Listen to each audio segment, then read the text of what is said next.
instance, a joint work with it's part of a larger project that we're working on dealing with S-vectors crossing linguistically and diachronically.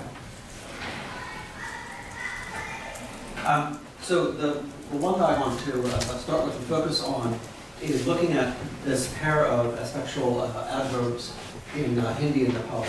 These are Hindi pir and Nepali peri. And these are actually ambiguous between the sense of again and then, in the sense of ordering as in aftermath. And they developed out of an earlier form which meant unambiguously again, ultimately coming from a verb meaning to turn or to return.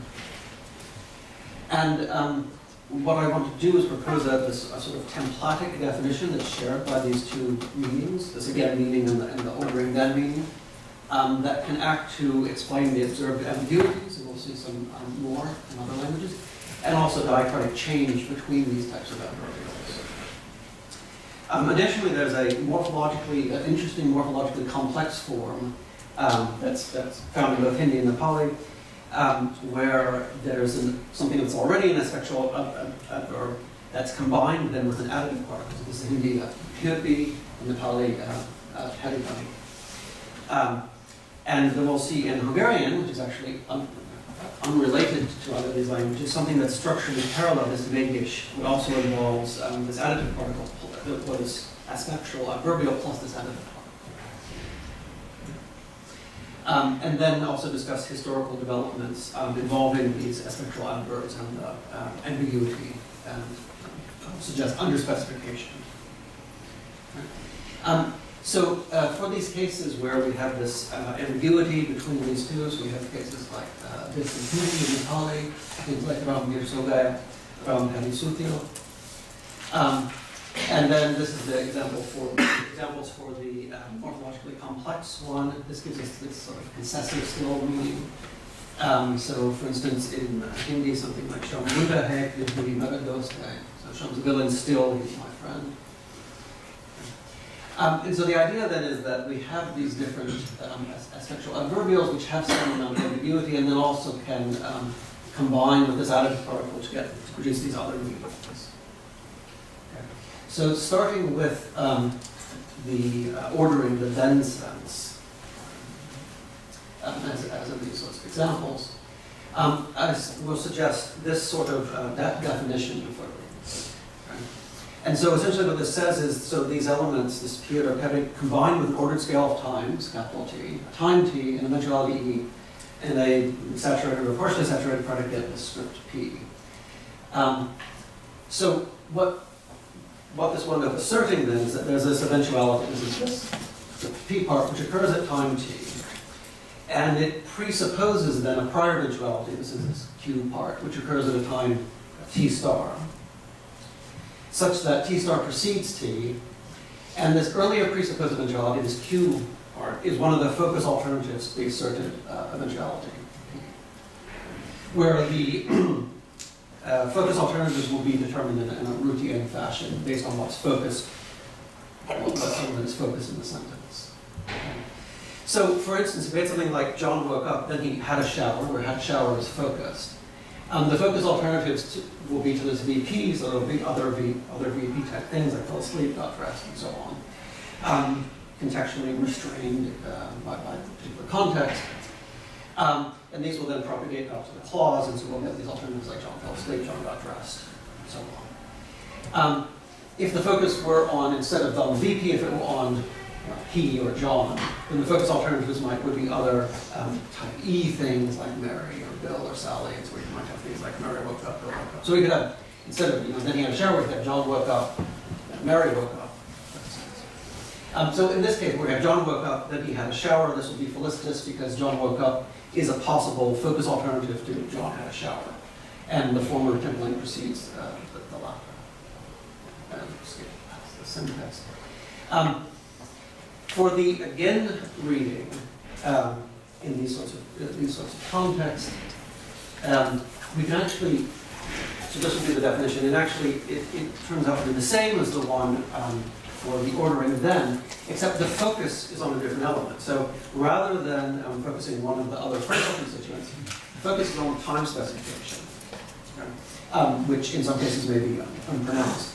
And so the alternatives, rather than varying in terms of like different VPs or different entities, will vary in terms of the temporal specification, so occurring at different times, still with the same precedence required.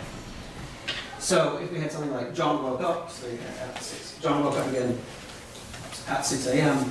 So alternatives to this would be John woke up at time t1, time t2, for different times. So if we had something like John woke up at 4 a.m., he woke up again at 6 a.m., this would be felicitous since the earlier sentence is a focus alternative of the latter and occurs at a prior time. Just sort of skip through this. The again is actually itself not entirely unambiguous because there is this repetitive sort, which is sort of taking a larger chunk as the piece it's considering, versus a restrictive type, which is only dealing with, say, the result. So this way of defining again and then that makes these largely identical, which makes sense in this case where we actually have this, what looks like ambiguity or plicening, and different only in where the focus is placed. So what is focus, whether it's some sort of causal constituent other than the time, or whether it's actually the time specification. And so this will then determine what the focus alternatives end up being. And so in this case, it's tempting to think that Piot and Perry are underspecified in terms of the necessary focus constituents. So that the fact that it's ambiguous is actually because this one piece is underspecified. This underspecification is promising for other things. So if you look at Sanskrit punar, which again is an element sort of this type, but is even sort of more massively polysemous, so it can mean things like repetition, or it could mean things like back, or something like further, or moreover, and but, or still, and so on, which also suggests some sort of underspecification analysis of this type. And so, which leads us to this a sort of templatic analysis for these types of sexual adverbials. So we have certain pieces in place, but then there are certain essentially parameters that can be adjusted, or in some cases underspecified. So in this case, for instance, what the exact scalar entities are. So there will be some sort of scale, but the entities on that scale could be times or degrees or something else. What the ordering relation is, whether it's, say, precedence or abutment or something else. And then, as we saw for then and again, what is it that's being focused? And so it thus determines what the focus alternatives are. So not only can we use this sort of template to usefully describe these sorts of adverbs, which seem to have this ambiguity, but it also helps us make sense of certain historic developments.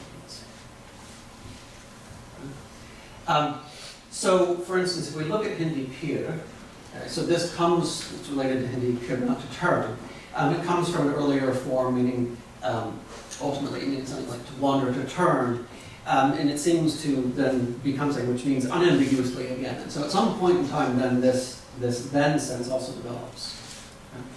If we look at Puchi Gujarati, we have this form of pacho, which means both again, it's ambiguous between the sense of again and back, and derives from an earlier form of pascha, meaning like the hinder part, like the physical back of a human or creature, which actually is very parallel to what happens in English with back, which has a similar development. And also has a nice sort of parallel in Hindi vapas, which is actually a loan word from Persian, but undergoes a sort of satisfying symmetric development, with this pas part actually being cognate with the Sanskrit pascha.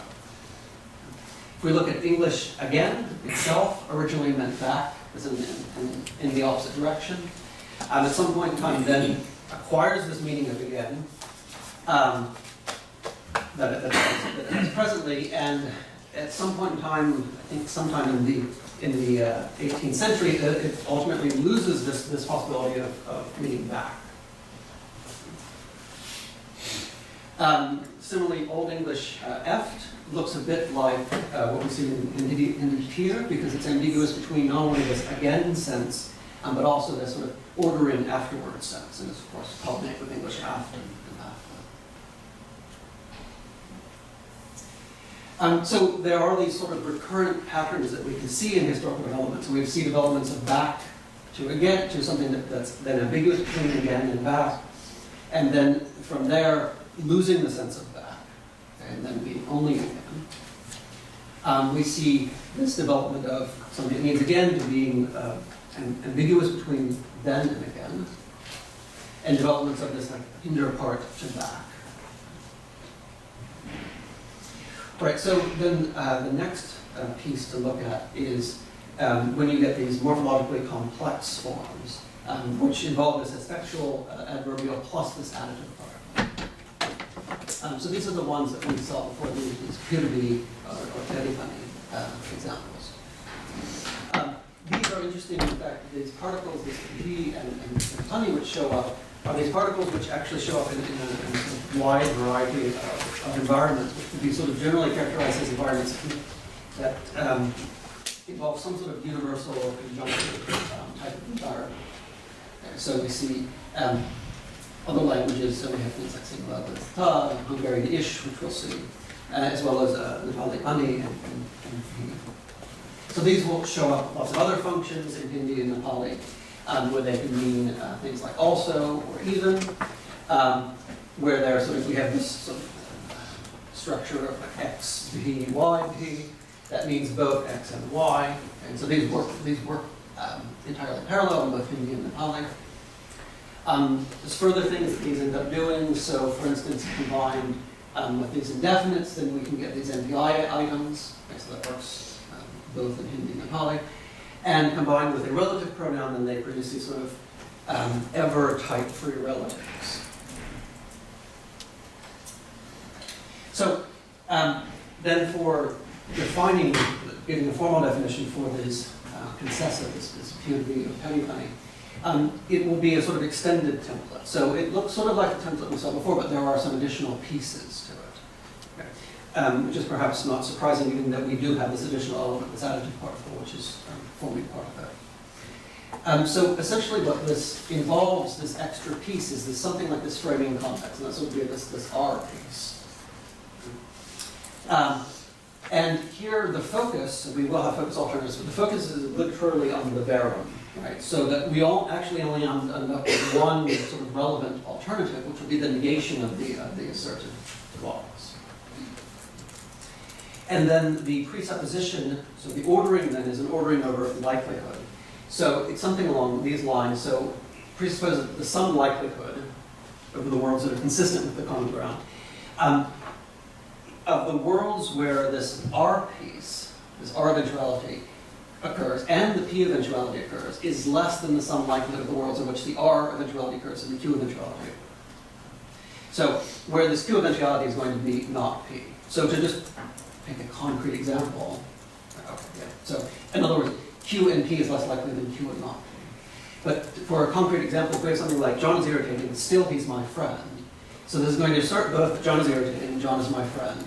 And presuppose that John being irritating and being my friend is less likely than John being irritating and not being my friend. True for that. So this is rather different from what we see of templatic parity, because we do have this additional element. This additive element then seems to correlate with the addition of this framing neutrality, and also seems to be involved with the scalar element, the fact that we do have this likelihood, the scalar something about the likelihood of the worlds, which makes sense, particularly in Hindi and Nepali, where these particles, this P and Pani, can mean not only something like also, the additive also, but also something like the scalar even, so that it actually does involve something about likelihood. The Hungarian's a little bit more complicated. The ish, that is the additive in Hungarian, doesn't seem to have any scalar, at least the modern Hungarian doesn't seem to have any scalar element to it, so that one's not quite as clear. But then to turn to looking at Hungarian, so Hungarian unrelated to Hindi and Nepali, we see some similar patterns where we have this element, pieces of these elements which reoccur in these different aspectual adverbials. So in Hungarian, this meg has a number of different sort of still type meanings, and meanings that correspond to different senses of English still. But it also shows up, pieces of it show up in the repetitive. So we have meg for the still, and we have megin or ishmeg for again.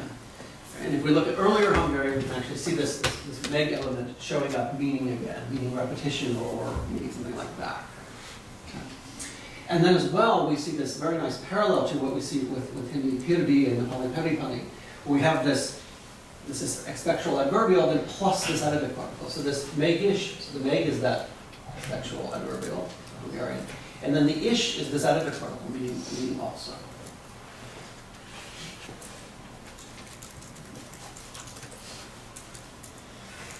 Right, let's get through some of this. One of the things that's interesting then in Hungarian, so Hungarian, this meg in Hungarian doesn't show up meaning then, but it does have a temporal ordering use, but it's interestingly the inverse of the Indo-Aryan one that we saw in Pyudakeri. In other words, it signals that the asserted eventuality precedes rather than follows some presupposed, the presupposed eventuality.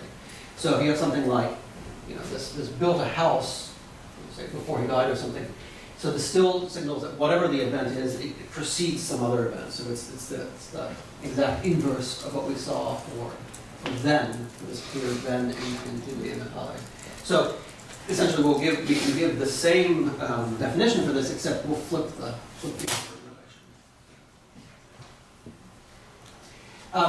and then this will fit ultimately into sort of a larger project, looking at these sorts of things across languages. So of course we've done some implicit comparison to English. We haven't talked as much about still. Still in English, of course, has all of these different senses, similar to German noch, right? And so on. And speaking of noch is interesting. Thinking of these morphologically complex spectral adverbials. Noch, at least historically, is of this type because it contains this special element, this now element plus, which is ultimately from Proto-European quay, so this additive element. All right. So then, when we're looking at these sorts of spectral adverbials, some of these we can then treat as being, their ambiguity as being underspecified. So we have this sort of basic template, but then some of the parameters can be underspecified, and so thus, for instance, for the then and again, so if it's not fully determined what focus will be on, then we can get these different senses. Either repetition of the then, or the repetition of the again, or the ordering of the then. And we didn't look at that so much still, but for instance, if we look, so here was again and then, so they really differ on what's being focused. Okay, so whether it's a temporal element or something that's non-temporal. But if we're comparing, for instance, again to the temporal still, those actually look the same, except the relation is different. So rather than being, so again has just a plain precedence relation, so that the presupposed event has to occur at some earlier time. Whereas still we can say has some sort of abutment relation. So the earlier eventuality actually has to abut, there be no gap between that and the later.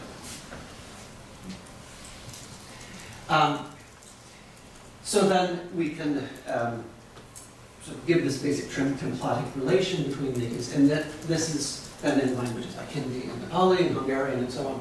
We can see this overtly manifested in the morphology, in that we see this surface form, or pieces of the surface form, which recur. Okay?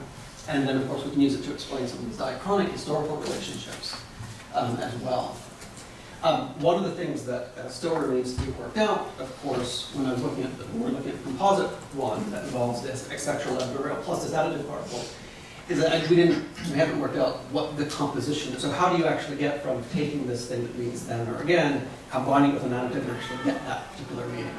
So that remains.